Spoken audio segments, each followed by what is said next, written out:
नमस्कार, मैं हूं सौरभ शर्मा। महाराष्ट्र में पिछले 24 घंटों में 139 लोगों की मौत हो चुकी है कोरोना से। तमिलनाडु में 1438 नए केस सामने आ गए। चाहे आंकड़े मौत के हों या फिर नए केसेस के, कोरोना के नंबर रुक नहीं रहे, हर दिन बढ़ रहे हैं। आप सोच रहे होंगे कि कोरोना कंट्रोल कब होगा, तो फिलहाल इसका कोई चांस दिख नहीं रहा। हम आज आपको कोरोना के डराने वाले नंबर या फिर मौत की फिगर नहीं बताएंगे। आज हम आपको वो खबर बताएंगे जिससे आपको थोड़ी राहत मिलेगी। आज एक तस्वीर देखकर आपको पता चलेगा कि कोरोना को जड़ से खत्म करने के उपाय कैसे हो रहे हैं। यकीन मानिए, दुनिया की सबसे इंपॉर्टेंट मीटिंग हुई। मीटिंग में कौन कौन था, कितने ताकतवर लोग मीटिंग में बुलाए गए थे, सारी डिटेल हमारे पास है। नाम आप सुनेंगे तो समझ में आएगा कि इससे बड़ी और इससे जरूरी खबर आज कोई और नहीं। दुनिया में इससे पावरफुल मीटिंग कोई और नहीं हो सकती। आज इससे पावरफुल पोस्टर कोई और नहीं हो सकता। एक साथ एक प्लेटफॉर्म पर दुनिया के 72 सबसे पावरफुल लोग हॉटलाइन पर जुड़े। प्रधानमंत्री नरेंद्र मोदी यहां हैं, अमेरिकी राष्ट्रपति डोनाल्ड ट्रंप यहां हैं, ब्रिटेन के प्रधानमंत्री बोरिस जॉनसन यहां हैं, ठीक बगल में फ्रांस के राष्ट्रपति इमैनुअल मैक्रों हैं,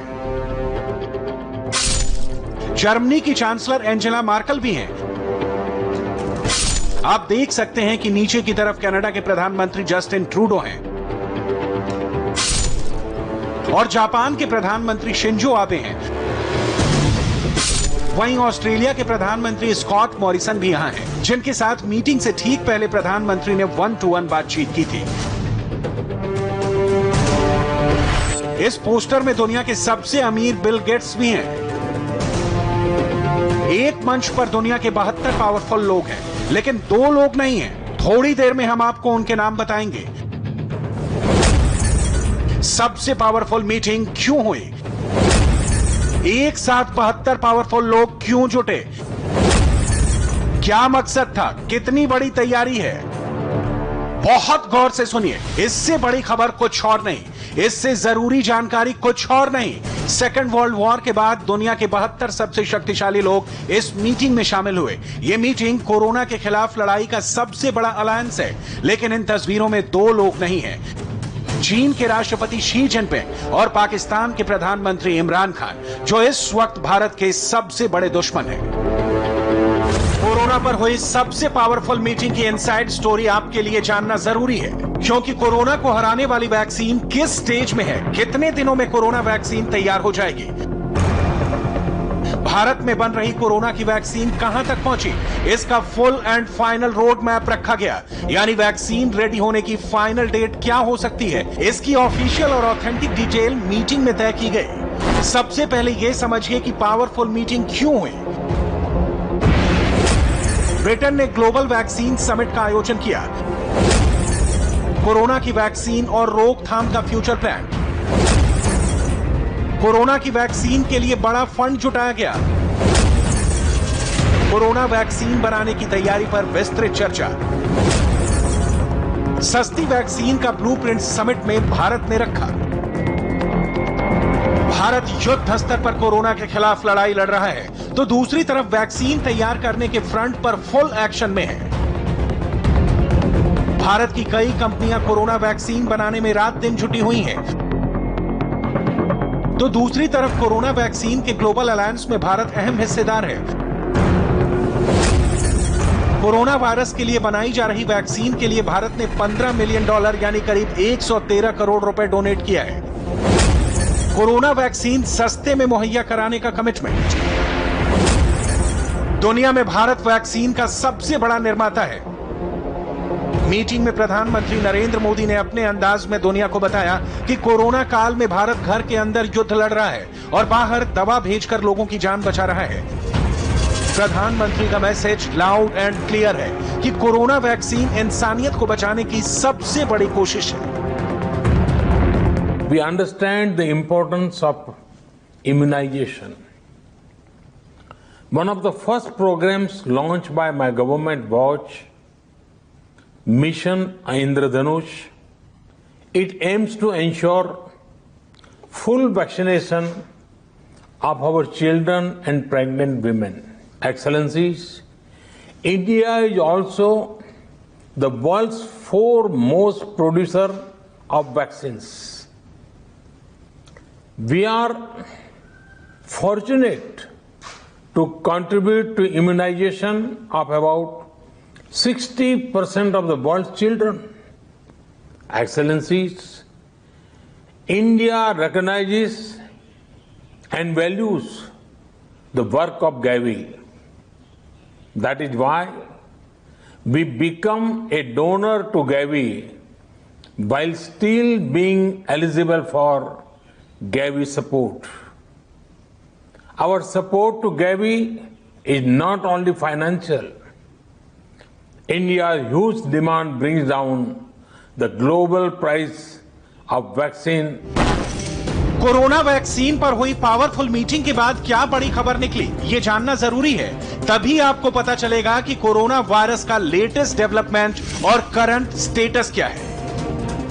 सबसे पहले भारत में बन रही कोरोना वैक्सीन को डिटेल में समझिए। पहला ये कि देश में कोरोना की वैक्सीन बनाने के लिए 14 कंपनियां जुटी हैं। इनमें से 4 कंपनियों की वैक्सीन प्री क्लिनिकल ट्रायल के एडवांस स्टेज में है। आईसीएमआर और Bharat biotech international limited corona vaccine के प्रोजेक्ट पर काम कर रहे हैं। नेशनल इंस्टीट्यूट ऑफ वायरोलॉजी की वैक्सीन का क्लिनिकल ट्रायल शुरू होने वाला है। WHO के कोरोना वैक्सीन प्रोजेक्ट के साथ भारत जुड़ा हुआ है और कई और मुल्कों के साथ भारत ज्वाइंट पार्टनरशिप में वैक्सीन बना रहा है। कोरोना वैक्सीन पर एक बड़ी खबर आज आपको जरूर सुननी चाहिए। आपको पता चलेगा कि इस वक्त भारत एक साथ कितने फ्रंट पर तैयारी कर रहा है। कोरोना वैक्सीन को लेकर एक गुड न्यूज आई है। यह खबर लंदन से आई है, लेकिन इसमें भारत का बहुत अहम रोल है। ऑक्सफोर्ड यूनिवर्सिटी में कोरोना वैक्सीन का पहला ट्रायल पूरा। सेकेंड और थर्ड फेज के ट्रायल का काम बहुत तेजी से शुरू हुआ। अगले फेज में 10,000 लोगों पर वैक्सीन का ट्रायल होगा। वैज्ञानिकों को पूरी उम्मीद है कि वैक्सीन का फॉर्मूला मिल गया। वैक्सीन के प्रोडक्शन और सप्लाई की तैयारी शुरू हो गई है। सीरम इंस्टीट्यूट ऑफ इंडिया के साथ प्रोडक्शन का करार। एस्ट्राजेनेका और SII मिलकर बनाएंगे 100 करोड़ टीके। कोरोना को हराने के लिए वैक्सीन पर रात दिन काम चल रहा है। इस मिशन में हिंदुस्तान दुनिया के साथ कंधे से कंधा मिलाकर चल रहा है। अब आपको कोरोना वैक्सीन पर एक और बड़ी खबर बताते हैं। यह खबर अमेरिका से आई है। अमेरिका में कोरोना से उभरे मरीजों की एंटीबॉडी से बनी दवा। कोरोना वायरस की दवा का अमेरिका में इंसानों पर ट्रायल शुरू। कोरोना वायरस की दवा का नाम है L/CoV555। अब ट्रायल में दवा कारगर साबित हुई तो कोरोना के मरीजों के बढ़ते ग्राफ पर ब्रेक लगाई जा सकेगी। वैक्सीन पर अमेरिका से जो खबर आ रही है वो गौर से सुनिए। अमेरिका में वैक्सीन का क्लिनिकल ट्रायल दूसरे दौर में है। 600 लोगों में अलग अलग डोज की वैक्सीन टेस्ट की जाएगी। तीसरे फेज में 30,000 लोगों पर ट्रायल जुलाई में होगा। नवंबर तक अमेरिका की वैक्सीन बनकर तैयार होने की उम्मीद। ग्लोबल वैक्सीन समिट में सभी नेताओं का फोकस इसी बात पर था कि कोरोना की रफ्तार को कैसे रोकना है और कैसे जल्द से जल्द वैक्सीन डेवलप की जा सके। आज पूरी दुनिया की उम्मीद भारत पर टिकी है।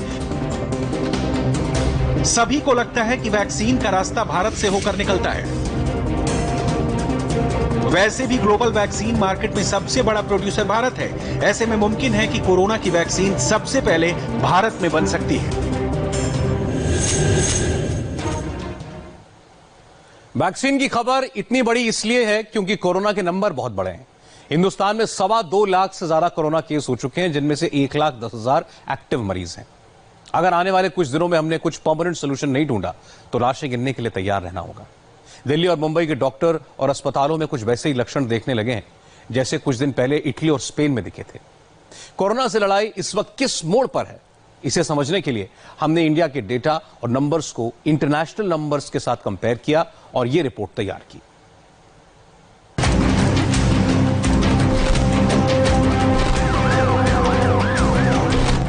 Italy 2,34,013 case. भारत 2,26,770 केस। अंतर 7,243 केस। जिस ख्याल से भी रूह कांप जाती है वो डर सच होने के करीब है। हिंदुस्तान कोरोना केस के मामले में इटली को पीछे छोड़ने वाला है। हिंदुस्तान में इस वक्त कोरोना की किलर स्पीड बेहद ही खतरनाक हो चुकी है। कोरोना पिछले सारे रिकॉर्ड तोड़कर आगे निकल चुका है। पिछले 4 दिनों में भारत में कोरोना के 28,000 से ज्यादा मरीज आ चुके हैं। 4 दिनों के औसत को देखें तो हर रोज 7,016 नए मरीज आए। पिछले 24 घंटे में ही भारत में कोरोना के 9,851 नए केस आए। सिर्फ 24 घंटे में 273 लोगों की जान गई। इनको मिलाकर देश में अब तक 6,348 लोगों की मौत हो चुकी है। इटली में मौत का तांडव मचाने वाले कोरोना को बहुत हद तक कंट्रोल में कर लिया गया है। पिछले 4 दिनों में इटली में कोरोना के सिर्फ 816 नए केस सामने आए। औसत रहा रोजाना 204 मरीजों का। इन आंकड़ों को डॉक्टरी भाषा में कहें तो इटली में कोरोना का पीक पीछे छूट चुका है, लेकिन हिंदुस्तान में कोरोना का पीक अब भी नहीं आया है। मौजूदा ट्रेंड एक दिन और जारी रहा तो हिंदुस्तान कोरोना केस के मामले में इटली से आगे होगा। ये इटली की एकदम ताजा तस्वीरें हैं। 85 देशों के लॉकडाउन के बाद यूरोपीय देशों से लगती उसकी सीमाओं को खोल दिया गया है। फ्लोरेंस के म्यूजियम के दरवाजे भी खोल दिए गए हैं। सैलानी सावधानी के साथ बाहर निकलने लगे हैं। मगर हमारे लिए बड़ा सवाल यह कि क्या हिंदुस्तान में वो हालत होने वाली है जो इटली में 2 महीने पहले थी। इटली में कोरोना अस्पतालों की इन तस्वीरों ने दुनिया भर को हिला दिया था। सैकड़ों मरीजों ने अस्पताल में भर्ती किए जाने के इंतजार में ही दम तोड़ दिया था। क्या हिंदुस्तान में भी इटली की तरह सभी मरीजों को अस्पताल के बेड नहीं मिल पाएंगे? इटली में वेंटिलेटर नहीं मिलने पर हजारों लोगों की जान चली गई थी। क्या हिंदुस्तान में भी इटली की तरह कोरोना मरीजों को वेंटिलेटर नहीं मिल पाएंगे? इटली में डॉक्टरों को यह तय करना पड़ा था कि किस मरीज का इलाज करें और किसे छोड़ दें। क्या हिंदुस्तान के डॉक्टरों को भी यह डिसाइड करना पड़ेगा कि किसका इलाज करना है और किसे छोड़ देना है? इन सारे सवालों का जवाब जानना जरूरी है, मगर उससे पहले यह बताते चलें कि कोरोना से मौत के मामले में इटली अब भी हमसे बहुत आगे है। इटली में कोरोना से 33,689 मौतें हुई तो भारत में कोरोना से 6,348 जान गए। यानी मौत के मामले में इटली भारत से 5.3 गुना ज्यादा है। ये तो निश्चित है कि कोरोना मरीजों के मामले में हम इटली को पार करने वाले हैं। याद कीजिए, इटली का सबसे बुरा दौर तब आया था जब वहां कोरोना के पेशेंट ज्यादा हो गए थे और उनके लिए अस्पतालों के बेड्स और वेंटिलेटर कम पड़ गए थे। क्या दिल्ली भी उसी रास्ते पर बढ़ रही है? क्या मुंबई में भी इटली के लोम्बार्डी जैसा होने जा रहा है, या मुंबई उससे भी आगे निकलकर न्यूयॉर्क के रास्ते पर बढ़ रही है? हम कोई नतीजा नहीं निकाल रहे, लेकिन कुछ तस्वीरें आपके सामने हैं। दिल्ली के जीटीबी अस्पताल के बाहर एक महिला मरीज इलाज के लिए आई है। इनको सांस लेने में दिक्कत है, लेकिन अस्पताल में जगह नहीं मिल पा रही। यहाँ तक कि कोरोना टेस्ट भी नहीं हो पा रहा। इन्हें एक साथ बीपी की प्रॉब्लम हो रही थी, तो मैंने पड़ोस में रहता तो मैंने लेके आया था। पहले मैंने जनरल में ले गया, पहले प्राइवेट में ले गया, वहां से बोला जनरल ले जाओ, जीटीबी ले जाओ। जनरल में ले गया, वहां बिना किसी चेकअप के ना बीपी चेक कर रहे हैं। बोलते कि आप खुद चेकअप करो। इनका चेकअप बीपी का मैंने खुद किया।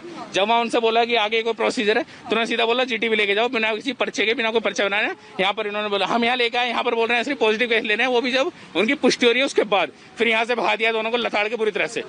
अब आम आदमी पर ना कोई नहीं, आपने उन्हें ये नहीं बोला कि जब इन्हें सांस की दिक्कत हो रही है तो जांच जरूरी है? बिल्कुल, इन्होंने भी बोला है, मैंने बोला है। तो कह रहे जनरल ले जाओ, जनरल लिख के देंगे तब हम उन्हें एडमिट करेंगे, सांस वगैरह कैसी चेकअप। इसी जीटीबी अस्पताल के बाहर एक दिन पहले एक संदिग्ध कोरोना मरीज ने एडमिशन के इंतजार में दम तोड़ दिया था। मुंबई के अस्पतालों से अक्सर ऐसी तस्वीरें आती रहती हैं। शहर के बड़े अस्पतालों में से एक के ईएम अस्पताल के डॉक्टर का ये वीडियो 3 दिन पहले का है, लेकिन यह अस्पतालों की हालत बताने के लिए काफी है। केएम हॉस्पिटल वार्ड 4, यहाँ लास्ट सेवरल आवर्स से एक भी स्टाफ नर्स नहीं है, एक भी सर्वेंट नहीं है। We are managing 35 critical patients. Only 3 resident doctors are continuously working to keep them alive. Nobody is there. Critical patient like this, इनका नॉरएड्रेनालिन ड्रिप खत्म हो गया था, उसका सिर्फ लाइफ सेव करने के लिए वापस से ड्रिप जो स्टाफ नर्सेस की रिस्पॉन्सिबिलिटी होती है वो भी डॉक्टर रेसिडेंट डॉक्टर्स कर रहे हैं अभी, so that the patient will survive. यहां हम मुंबई और दिल्ली का जिक्र इसलिए कर रहे हैं क्योंकि भारत में कोरोना के केसेस सबसे ज्यादा यहीं बढ़ रहे हैं। महाराष्ट्र में पिछले 24 घंटे में 2,933 मरीज बढ़े। 24 घंटे के नए केसेस में हिस्सा रहा 29.77% का। दिल्ली में पिछले 24 घंटे में 1,359 मरीज बढ़े। 24 घंटे के नए केसेस में हिस्सा रहा 13.79% का। इन दोनों राज्यों को मिलाकर 24 घंटे में 4,292 केस बढ़े। पिछले 24 घंटे में कुल नए मरीजों में इन दोनों राज्यों का हिस्सा रहा 43.56%। दिल्ली में 28 मई तक कोरोना से 316 लोगों की मौत हुई थी, लेकिन 7 दिनों में ही ये नंबर 650 तक पहुंच गया, यानी 2 गुना से भी ज्यादा। मुंबई का कोरोना ब्लास्ट और डराने वाला है। 30 मई को यहां करीब 38,000 केस थे। 5 दिन में ही केस बढ़कर हो गए 44,704। मुंबई में कोरोना से मौत का ग्राफ भी डरावना है। 30 मई तक मुंबई में कोरोना से 1,227 लोगों की मौत हुई थी। 4 जून तक ये नंबर बढ़कर 1,465 हो गया। महाराष्ट्र में मोर्टिलिटी रेट यानी मृत्यु दर भी हाई है। यहां 33,681 रिकवरी पर 2,710 लोगों की जान गई। मोर्टिलिटी रेट रहा 3.48%। दिल्ली के डेटा को देखें तो यहां 9,898 मरीजों की रिकवरी पर 650 लोगों की जान गई। इस तरह दिल्ली में मोर्टिलिटी रेट है 2.60%। ये ब्राजील की सबसे ताजा तस्वीरें हैं। साओ पालो में सामूहिक कब्रें खोदी गई हैं ताकि कोरोना से मरने वालों को जल्दी जल्दी दफनाया जा सके। साओ पालो में ये चौथी सामूहिक कब्र है। इस तरह की 3 सामूहिक कब्रें पहले भी भर चुकी हैं। 2 महीने तक ब्राजील के लोगों ने सपने में भी नहीं सोचा था कि उनको ये दिन देखना पड़ेगा, लेकिन कोरोना ने रफ्तार पकड़ी तो ब्राजील को ये दिन देखने पड़े। अमेरिका का लास वेगास शहर अलग राह पर चल रहा है। 1,10,000 मौतों के बाद भी अमेरिका में कैसीनो खोले जा रहे हैं, लेकिन यकीन मानिए कोरोना के मामले में कम से कम अमेरिका हमारा आइडियल नहीं हो सकता। 2 महीने पहले तक ये सपने में भी नहीं सोचा जा सकता था कि न्यूयॉर्क के लोग इस तरह लाइन लगाकर अपने लिए राशन लेंगे, लेकिन आज के अमेरिका की यही हकीकत है। एक तरफ वो कैसीनो खोल रहा है, दूसरी तरफ अमेरिकी लोग राशन के लिए लाइन लगा रहे हैं। मगर हिंदुस्तान के लिए सवाल घूम फिर कर वही है, कोरोना से वॉर में हमारे लिए आगे की राह क्या है? नंबर बढ़ रहे हैं, लोग मर रहे हैं, तो हम किस रास्ते पर चलें? एक शब्द में इसका जवाब दें तो कोरोना से आगे की लड़ाई एहतियात के साथ ही जीती जा सकती है। रास्ता वही है जिस रास्ते पे हम अब तक बढ़े हैं, यानी 2 गज की दूरी और मास्क बहुत जरूरी है। इटली ने बिना किसी वैक्सीन और बिना किसी दवा को कोरोना को हराया। जर्मनी और जापान ने भी बिना वैक्सीन और दवा के कोरोना ग्राफ को फ्लैट किया। न्यूजीलैंड में पिछले 14 दिनों में एक भी केस नहीं आया। जापान भी एहतियात के रास्ते पर चलकर ही आज इकोनॉमी खोलने की हालत तक पहुंच चुका है। कोरोना से लड़ते समय इन देशों ने अगर हिम्मत हार दी होती तो आज सामान्य होने की राह पर नहीं बढ़ रहे होते। इटली और जर्मनी के विदेश मंत्री आज बर्लिन में मिले तो कोरोना को खत्म करने वाली नई वैक्सीन पर चर्चा की। दोनों देशों ने सौगंध ली है कि अगर उनके यहाँ वैक्सीन बनी तो उसे सभी देशों को मुहैया कराएंगे। इसमें कोई भेदभाव नहीं होगा। वैक्सीन अभी नहीं बनी है, कोरोना की रामबाण दवा भी अभी तैयार नहीं हुई है, लेकिन एहतियात और सोशल डिस्टेंसिंग के साथ कुछ देशों ने इसकी रफ्तार पर कंट्रोल किया है, तो कोई कारण नहीं कि हिंदुस्तान ऐसा ना कर सके।